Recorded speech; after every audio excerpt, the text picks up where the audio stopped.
Маки Q2 машинасын қолдану және іске қосу. Машинаны іске қосу тетігі.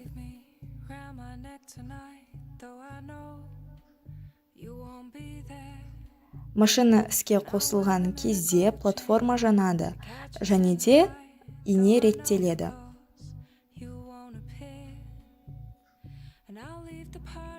Машинаның подсветкасын қосып өшіру. Яғни машинада автоматты подсветка бар.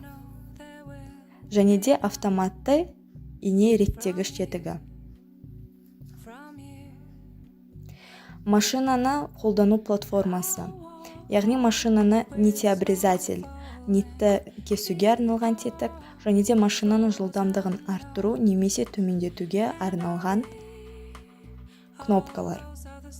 Машинаның жылдамдығы 5000-ға дейін ұлғаяды.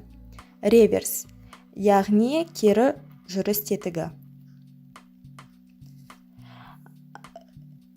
Жіп орағышқа арналған өзек.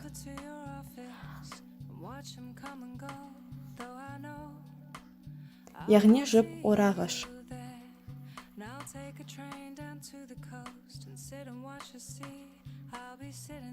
Мұнда бізде жіпті бағыттағыштар, жіп тартқыштар орналасқан. Яғни бұл бізде басу табаны болып табылады.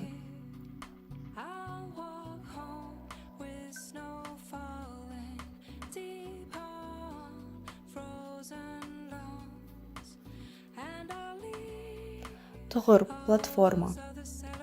Мата жылжытқыш. Тұғырды, яғни платформаны ашқан кезде бізде шөрнек құрылғысы көрінеді. Шөрнек құрылғысы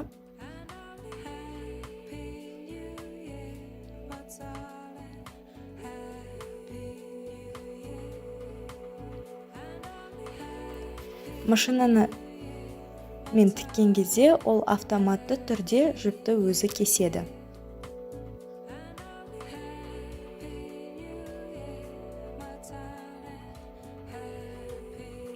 Автоматты түрде кесілген жіп. Жұмыс істеуге өте қолайлы.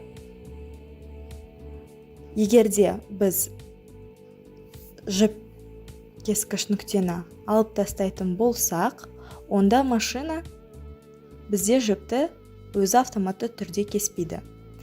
Яғни бұл бізде реверс, кері жүріс тетігі, ол бізде закрепка жасауға арналған. Алдыға, артқа.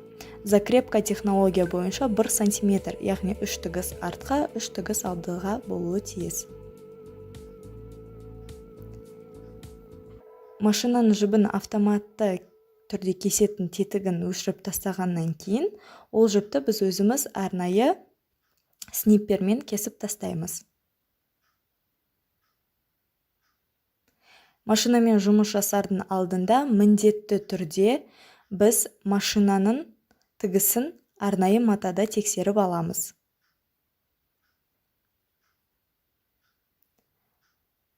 Жіп ең алдымен бобинада тұрады, одан кейін жіп бағыттағыштары арқылы өтеді. Қанша жіп бағыттағыш болса, сол жіп бағыттағыштың әрбір тесігінен жіп өтуі тиіс. Жіп бағыттағыш, жіп реттегіш, арнайы осындай чашкалармен берілген. Ол арқылы біз жіпті реттей аламыз.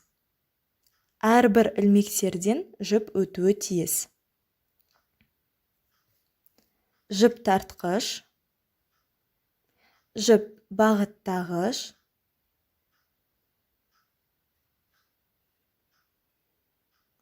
платформа, басу табаны.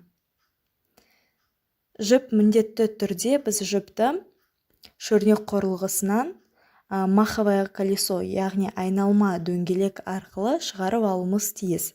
Бірақ Маки Q2 машинасы автоматты болғандықтан біз оны арнайы ине реттегіш арқылы шығарып аламыз.